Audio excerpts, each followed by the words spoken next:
দেশের ৬ জেলার বিভিন্ন সীমান্ত দিয়ে নারী শিশু সহ অন্তত ১০৫ জনকে বাংলাদেশে পুশিন করেছে ভারতীয় সীমান্তরক্ষী বাহিনী।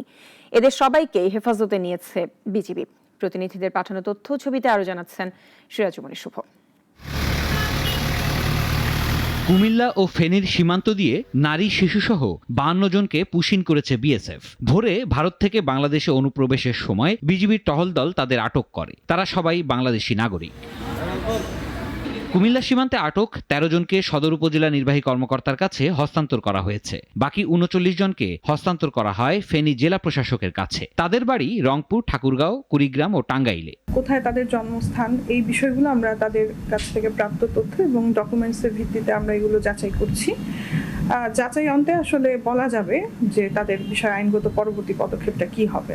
অন্যদিকে লালমনিরহাটের পাটগ্রাম উপজেলার অন্তত ২টি সীমান্ত দিয়ে গতরাতে পুশিন করেছে ভারত। পুশিনের শিকার শিশু, নারীসহ ২০ জনকে আটকের পর থানায় দিয়েছে বিজিবি। আটকদের মধ্যে ৭ জন শিশু, ১১ জন নারী ও ২ জন পুরুষ।